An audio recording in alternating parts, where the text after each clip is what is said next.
Hello and welcome to my live stream on your spiritual journey Facebook group. It is Tuesday, February 4th, 2020, and today I'm going to talk about Lawrence's OBE, out of body experience. It was quite fantastic, and he went on the trip to the Universal Library and saw many things in the spirit world. Now, this is a series I have been doing on near-death experiences, OBEs, other, after-death experiences that I have been doing in my book, The Spirit World Talks to Us. And what I have done in this book is I take people's experiences and I explain what happened behind the scenes. Many people have different experiences in the spirit world, but they don't really understand what they were told and why these things were happening to them. Why were people bright? Why did they see when they looked into the lower zone, kind of weird creatures? How could their relatives all be ready to see them? All these questions and more. Why was a person called? This is what I attempt to pull back the curtain on when I talk about the spirit world talks to us through near death and other experiences. Now, the headwaters of all this is Spiritism, codified in the 1850s by Allan Kardec.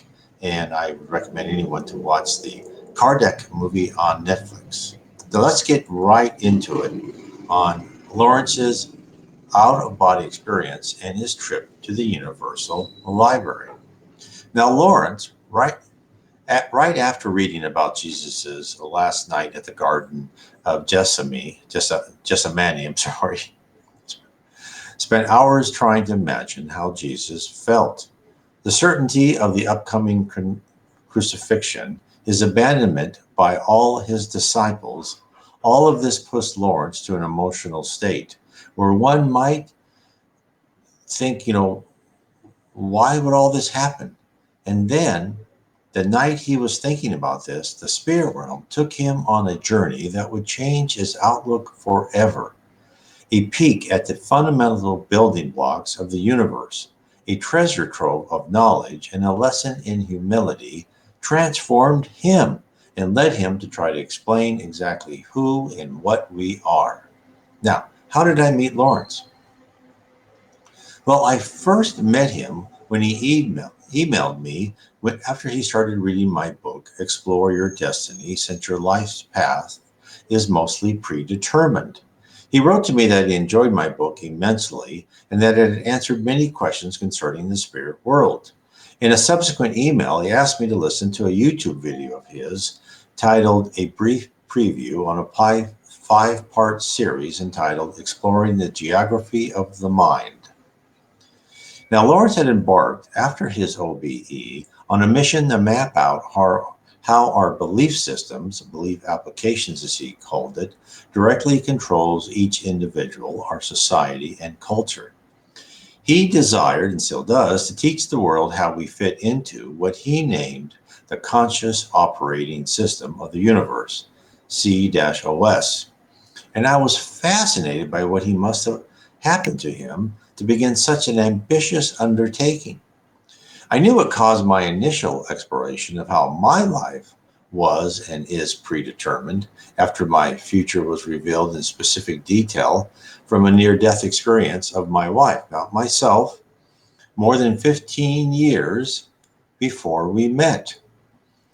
And then that near-death experience my wife had, she knew certain things would happen. And of course, I was typical. She told me things.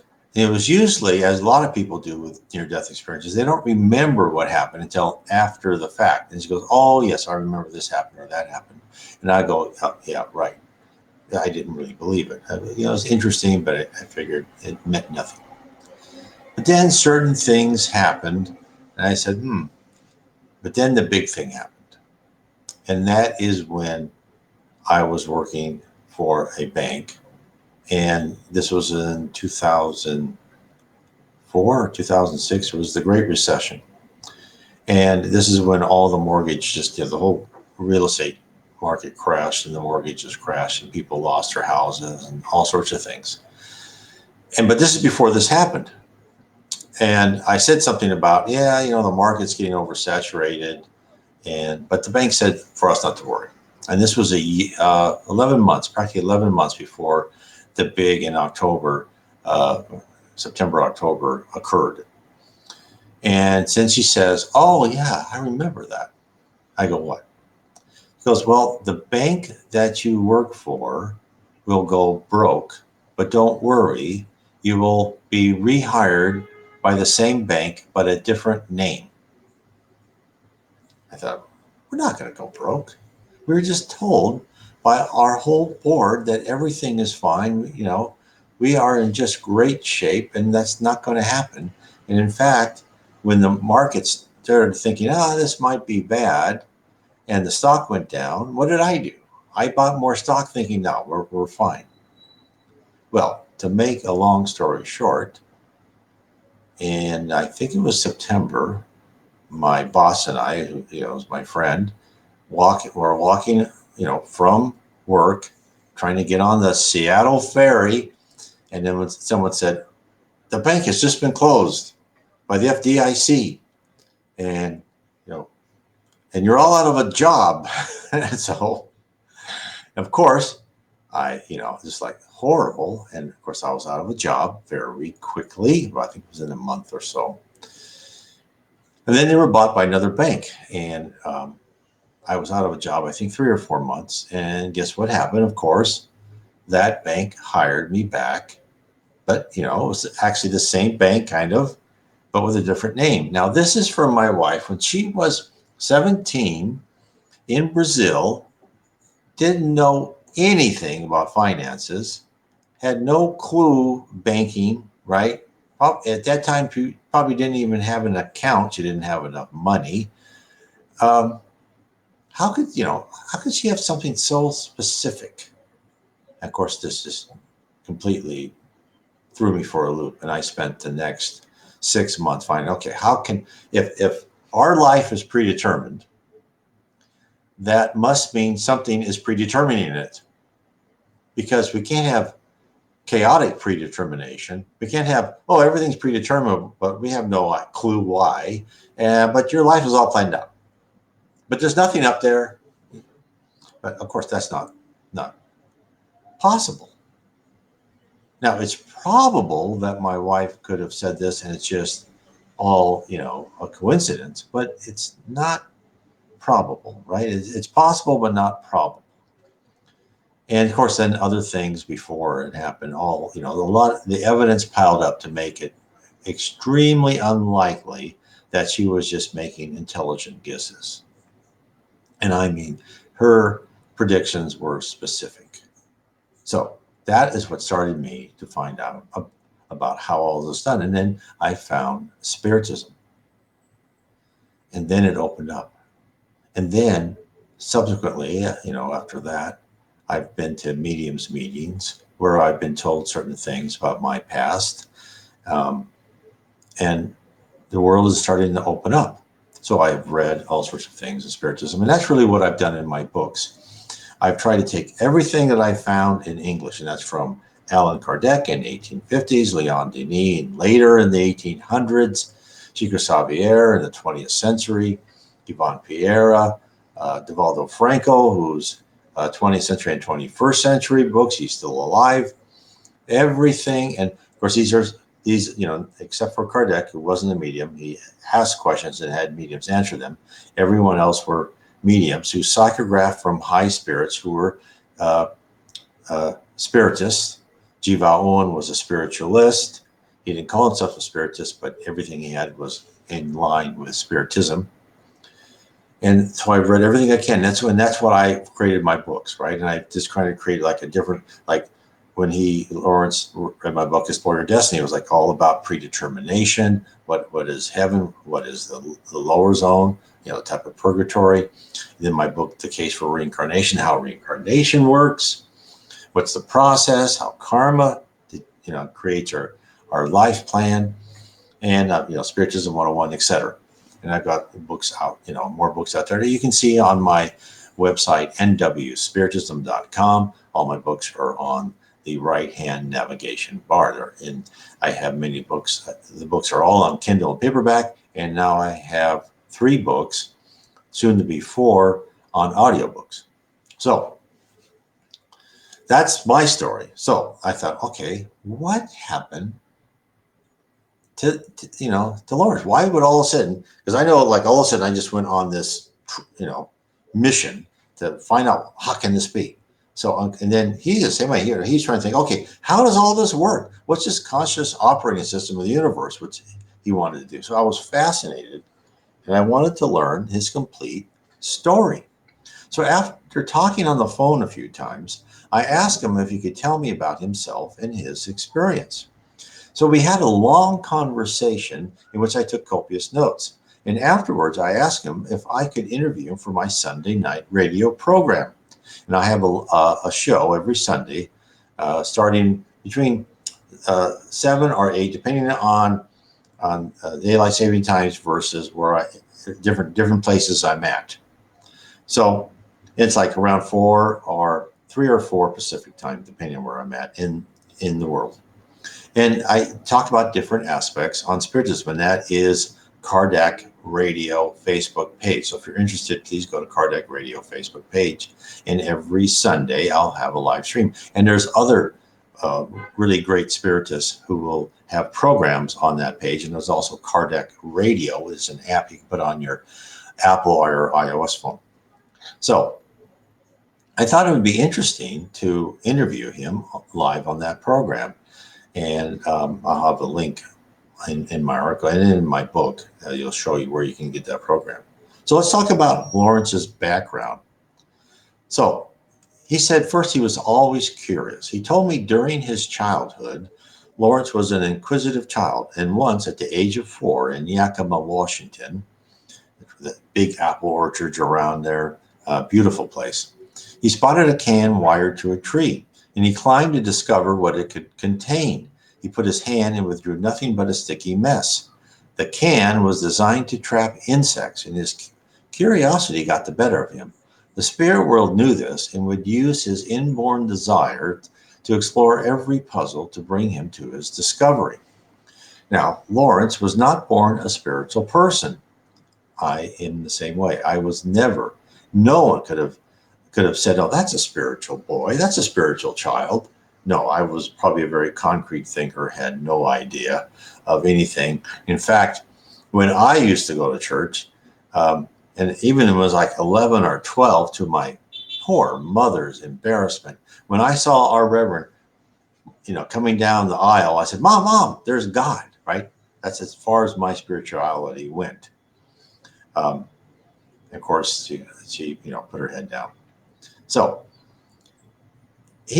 Lawrence thought of religion skeptically, right? That it was a tool to use people. Organized religion was usually corrupted by its leaders to help themselves instead of helping others, which is exactly what Spiritism, and I should say the spirits, have told the Spiritist mediums, is that, when they talk about religion, and that's why they've done throughout history, for an example, they tried to push the Catholic Church to realize that the Catholic Church is there to serve others, not for the population to serve them.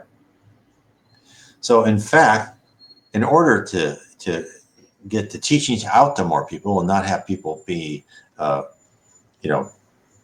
dependent on priests and reverends, etc., they sent Allan Kardec to Earth to reveal what Jesus couldn't tell us, since at the time of his stay on Earth, people weren't culturally or technologically advanced enough to completely understand the full reason of why we are on this planet.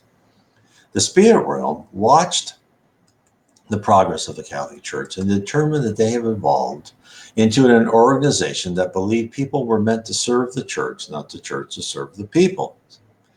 I wanted to repeat that again. So hence, Spiritism was codified by Allan Kardec, who documented communications from many spirits from multiple mediums to explain that we are immortal souls who live life after life in a quest to become a pure spirit. Now, what is a pure spirit?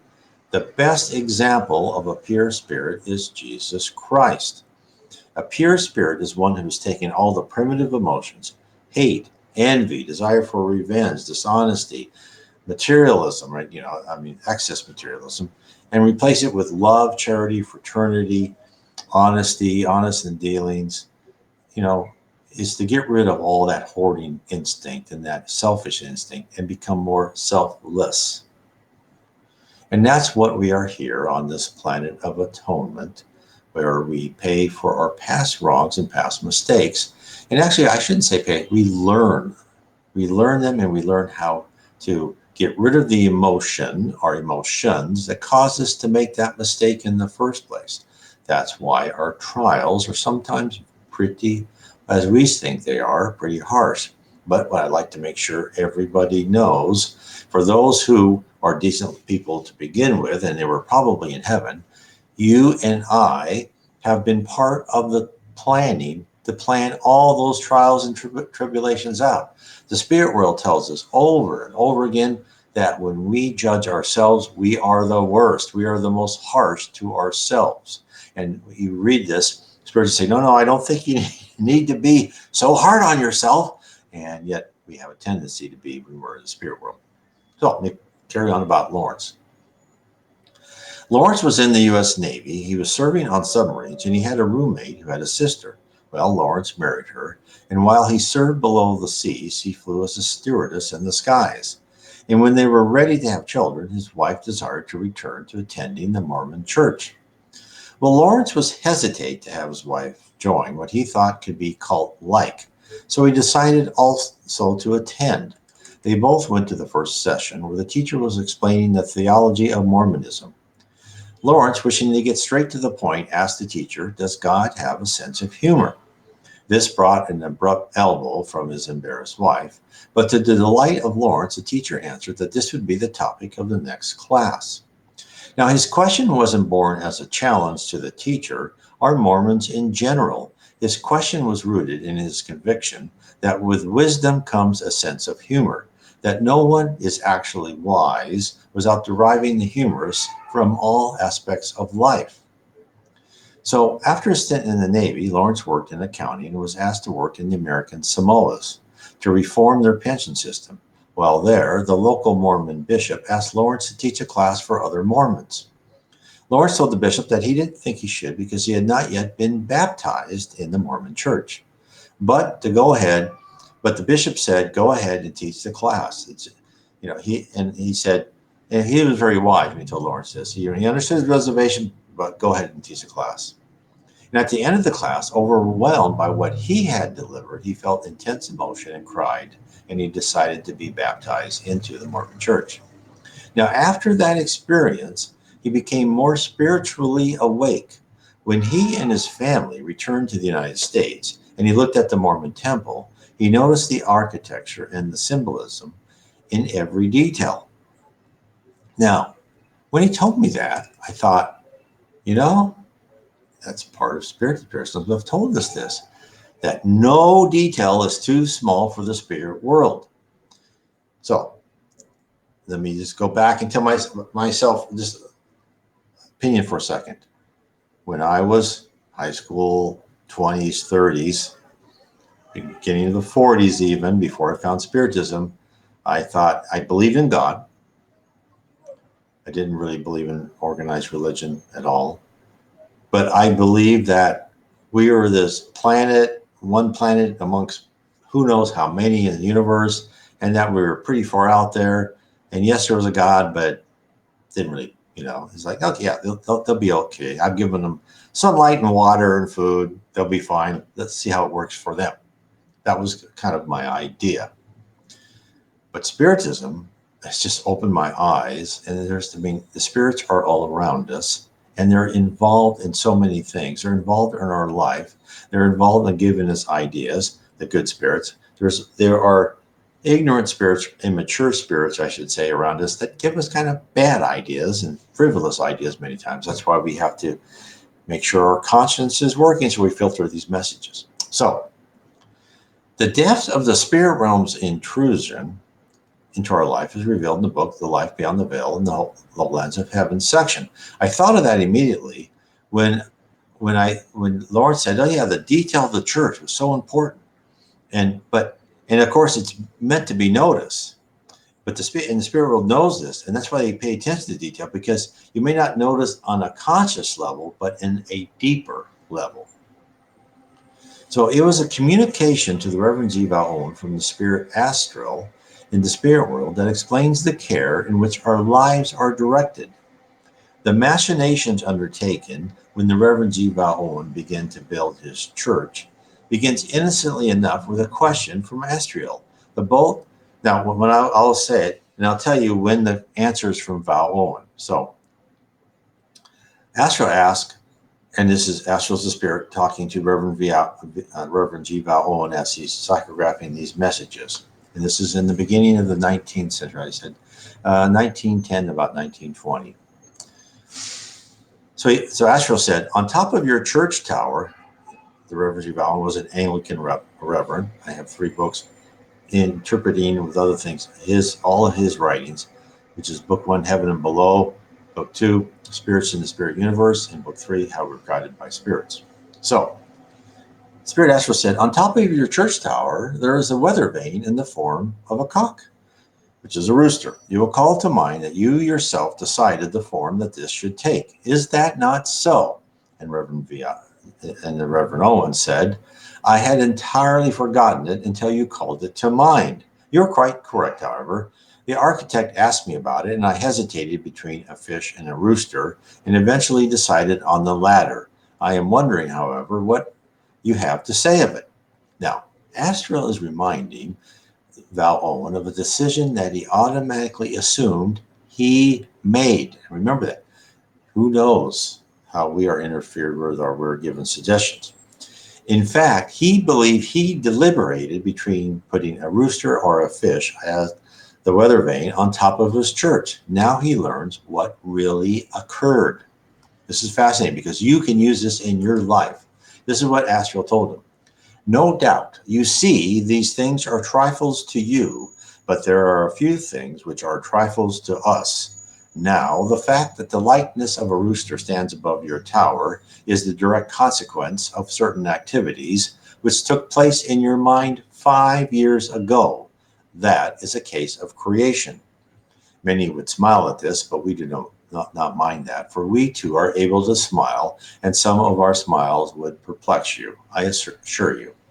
The meaning that you had in your mind when your apparently not very important decision was made was that all might be reminded that St. Peter denied his Lord.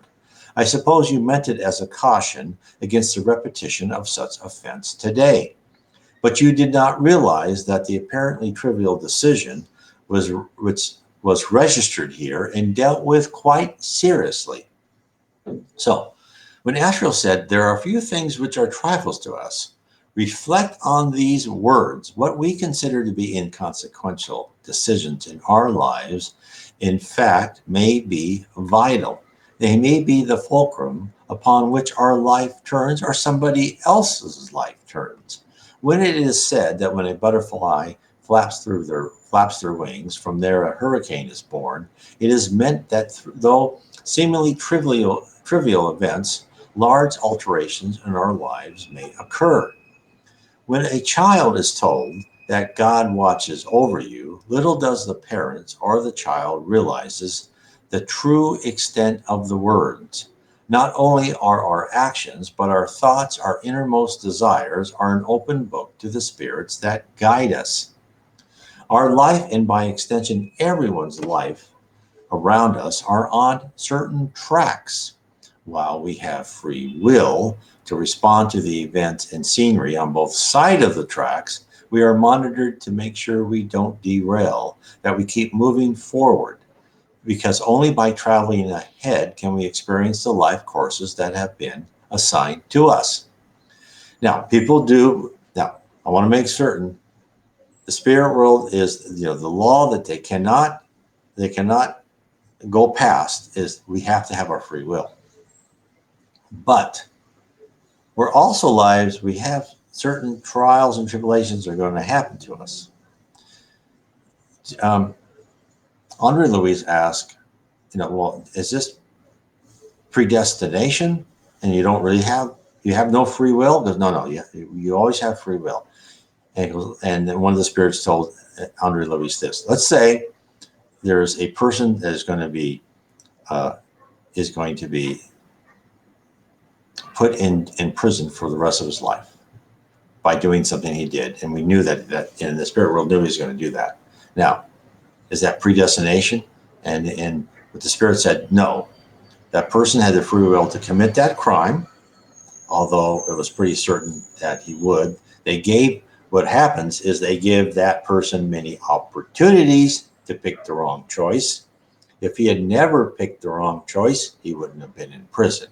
Once he was in prison, he still has free will. In prison, he could be a horrible prisoner, or he could help other prisoners, help the warden, do positive work, become more spiritual, everything within his own, not very much, but the room he has to maneuver, that through his free will and his attitude and his character, he could modify himself within that environment. So that is important. So that's why things will happen to us. I mean, it's probably your spouse that you married, maybe got divorced, the job you got where you thought you just got that job because your uncle or your aunt called you, say, hey, over there they need somebody, and I know someone that can hire you. Those things are synchronicities, defined by Carl Jung, that these things happen because the spirit world is kind of marching us here or marching us that direction. And I talk about that in my book, The Seven Tenets of Spiritism, where I look back and go, oh, that must have been planned. Right? And what are the signals, the signs and signals and the synchronicities that really have, out of the blue, put you on a path that you did not intend, or something that you wanted to do and the doors were closed. Whereas your plan B, all of a sudden the doors were open. Think about these things. So, Asriel explains that not only is Val'on directed in certain actions, but a wider net is cast. This is what Asriel tells Val'on. I must tell you that the building of a new church is an event which is the cause of much activity here. There are officers to be appointed to attend the services and guard the building, and a whole host of ministering spirits to be allotted to the different departments of duty in connection with a new place of worship. Your clairvoyant friends have seen some of these already, but only a few comparatively. Every detail is considered, not only in respect of the character of the minister and congregation and choir and so on, and the best among us, that is the most suitable, chosen to help you according to the traits we observe. Not only these things, but the structure and all structural details are considered minutely, especially where symbolism enters in, for that has an importance not realized among you as it is with us. So it came about, the weather vane was also considered, and I have chosen that because of its seemingly triviality in order to show you that nothing is missed. Now, what did he just tell us? The last words of his communication of that paragraph, right, is nothing is missed. All minutiae painstakingly reviewed, re-reviewed, and passed on to higher ups for modification and approval.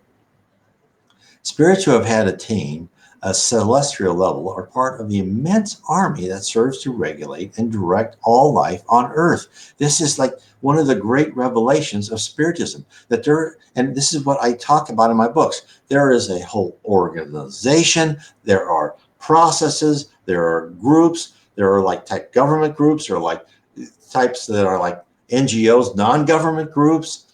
There's all sorts of spirit, organizations and processes out there. And I'm sure I've only been allowed to see but a few through that keyhole.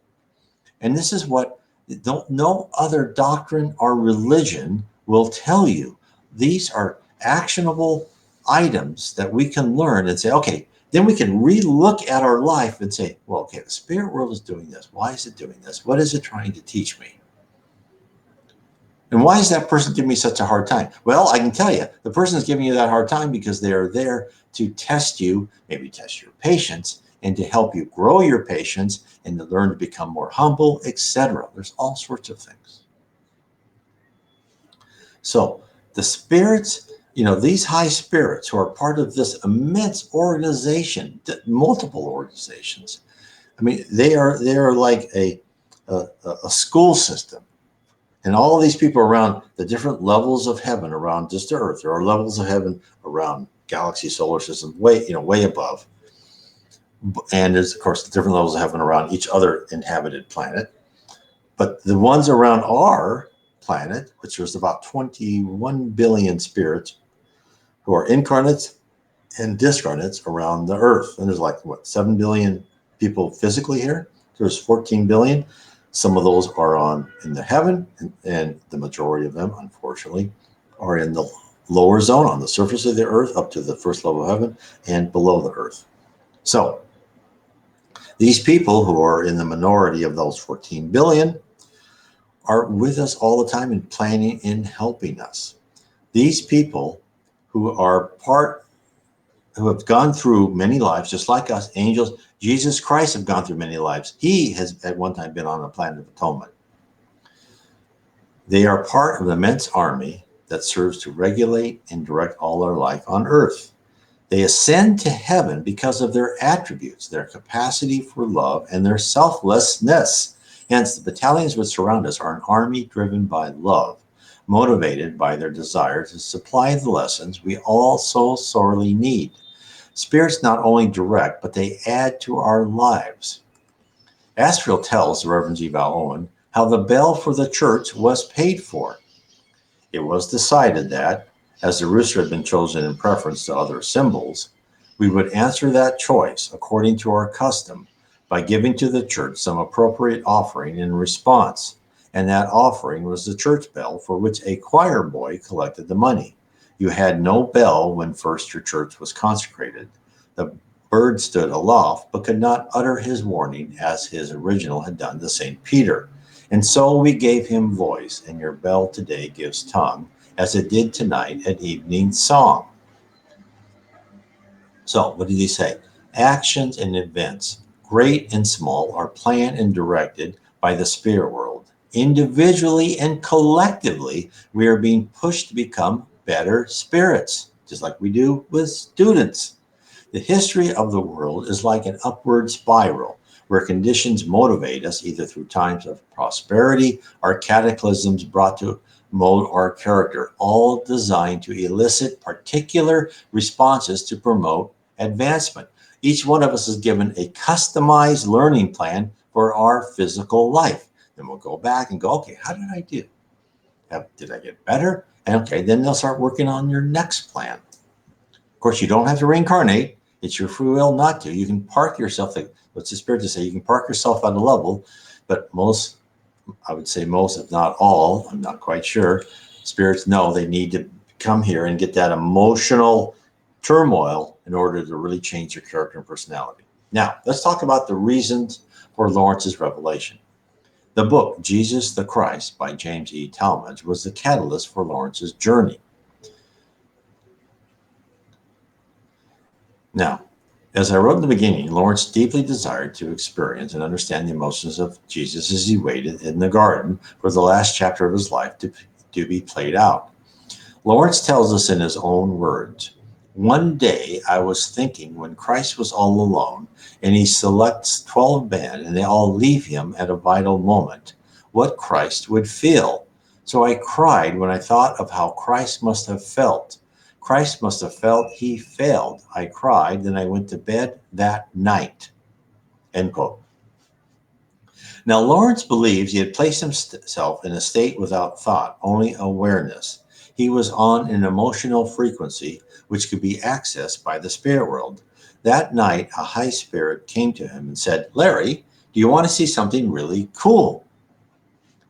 And now, Larry attributes his quest to understand people and the emotions which drive them to his wife's sweet disposition. His wife possessed an angelic nature. She was more diplomatic and kinder to people, which caused him to research what made people think, act, and believe in their peculiar manner. He became NLP, which is a neuro-linguistic programming, certified to understand how people thought. He wanted to know how people felt emotions and what triggered them. Lawrence believes that our emotions are live things, and our emotions want love too. They want to be noticed and loved, that we are the collection of our emotions. And a lot of that, I believe, is directionally true as told by Spiritism. Spiritism calls us many times, we are a personality. And oh, yeah, this is your spirit personality, because we can determine how we want to look, what our clothes are. We can determine that. So it's not our looks that determine, it's our thoughts. And our thoughts are based on emotions, our past lives, actions, and events. So, yes, in essence, we are the collection of our emotions and things that happened to us that created and molded those emotions. So, therefore, Lawrence was asleep or in a trance state when the high spirit came and asked, Larry, do you want to see something really cool? And he didn't hesitate, like the 4-year-old with an insatiable curiosity, but now armed with years of accumulated learning and experience, he was off to an adventure, an escapade which would change his life forever. In an isolated space, Lawrence could detect a white light coming at him far in the distance. As it came near, he could make out a high spirit, a man. When the high spirit came next to him, instantly, Lawrence was in a scene, probably created by the high spirit, of a college campus, a pleasant, leafy, and expansive campus. They were walking along the sidewalk, heading to the library. As they turned to climb the steps outside the library building, it looked completely real to Lawrence. He noticed the handrail had been blackened with frequent use. As his left foot hit the stepping stone, he discerned that it was concave, that granite stepping stones was concave after eons of students walking those steps. He knew the sun was over his shoulder, behind him, and the rays shone on the mica in the granite, and the light reflected on the polished stone came back and diffused into Lawrence's right eye. The light beam acted as a transporter of Lawrence's identity and awareness. He went down into that light and watched the string theory singing a concert. So imagine a bead curtain about 4 feet high, a concentric circle, 3 feet in diameter and 3 to 4 feet tall. When one of the strings vibrates, its vibration is picked up by the other strings. The other strings reflect that vibration in harmonic resonance. Together, their collective amplitude increases. The strings cannot contain the energy, and the beads absorb the energy. As the energy goes into the battery, the beads, it starts transforming the auditory frequency. The beads start glowing, giving off frequencies of various colors. So you've got all of these things, and they all harmonically interplay with each other. The colors of one bead talk to the colors of another bead. This is all what he saw. And they create a harmonic, an unbelievable rainbow of vibratory frequencies that we don't have words for are spawned. When that happens, it calls up another set of strings in the center that raises up higher than the 4 feet and creates another set of harmonics. This is all of what he was seeing. These two harmonics communicated with each other, then a third, and then all the harmonics engulfed the whole. At that time, Lawrence could feel the whole, at one with the vibratory frequency. In a different account of an NDE, I discuss what is universal fluid and its relation to string theory. In essence, in the 1850s, Spiritism revealed to the world that the universe and universes, spiritual and physical, the physical is a subset of the spiritual universe, are composed of fluid which are compacted and set with different vibrations to create all manner in energy. Spiritism told us that the universe is full. There are no truly empty spaces, as string theory also postulates. This was in the 1850s. Everything is created by different vibrations, different combinations of compaction and density of vibrations. And of course, this is what Lawrence saw. This is what just made me so interesting. Okay, he saw this in action. As Lawrence soaked in the divine orchestra, he felt the intelligence around him, and he knew totally he was at one with awareness. What Lawrence witnessed wasn't just a light show, it was force. It was the foundation of all, directed by will. It was an aspect of the supreme intelligence. Now, this is the secret that is open to all, but seen by few. A mystery that is right in front of our faces, but our current thinking blinds us. All matter and energy, everything harks back to God and God's will and the will of his high spirits. Nothing, as we are told by high spirits, nothing is put into place or sustained in place without a force composed of faith in will, assigning it there. Spiritism tells us that faith is measurable in the spirit world. And in fact, everything is created. Now, one of the spirits, when we were talking to Chief said, look, we go from the objective to the subjective to the sublime. Meaning, when we're on earth in our physical cocoon, things are objective. The wall behind me is a wall. I can't change that wall with my mind. But when you are in the spirit world, as you ascend in the different levels of heaven, you learn how to use your mind, and with your faith, meaning your force of will and your certainty in the goodness and love of God, you can utilize universal fluid, these vibrations that Lawrence actually saw, and you can, with your force of your mind, you can put those into different combinations, and you can create different matter. And we're being told in the spirit world, a group of spirits can get together, create a whole temple, a house, a road, a mountain, anything. Now, and that house, let's say for instance, will stay in place until another spirit or the spirit said, okay, we will put a duration on it. Or another spirit will say, no, let's remove that and create something else. And so this is what's so interesting. And when you understand the power of thought, when you understand this, then the light turns on. You go, oh, well, I guess that's why we have to remove the primitive emotions. Because who wants people with this omniscient power, this immense, attributes with, who is not a good person, who is petty and jealous and vindictive? No, you're not going to be allowed to drive that race car without a lot of training and make sure you're an expert first. That is why we are on earth, and that's why we're going through what we are going through. Now, I will talk more about this in part 2 of Lawrence's OBE, and we'll talk about how energy is controlled by the will and other things he saw. And we'll go deeper into this, but I don't want to make these things too long. So I want to tell everybody that you have a wonderful night, and if you're interested in this, please read my book, The Spirit World Talks to Us, 12 Accounts from Near-Death Experience. I will go through other near-death experiences, other death experiences, and tell you more and more about Spiritism and the spirit world.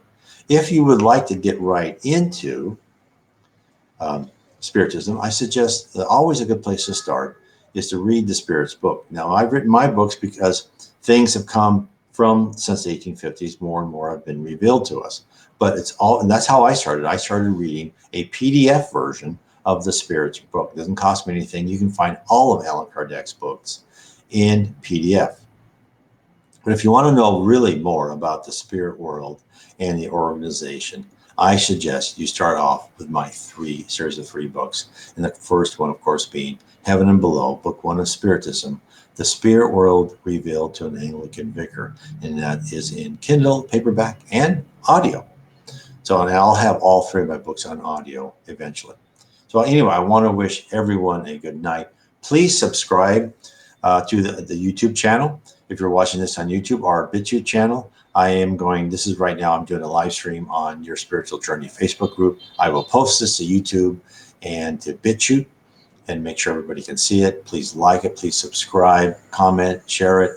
the more we can tell people what is out there waiting for us, the more people can then convince themselves that, it's really a better idea to try and work on being a good person than work on trying to satisfy all material desires. And once we get to that state, the whole world will be a better place. Anyway, I want to say God bless to all of you. Good night.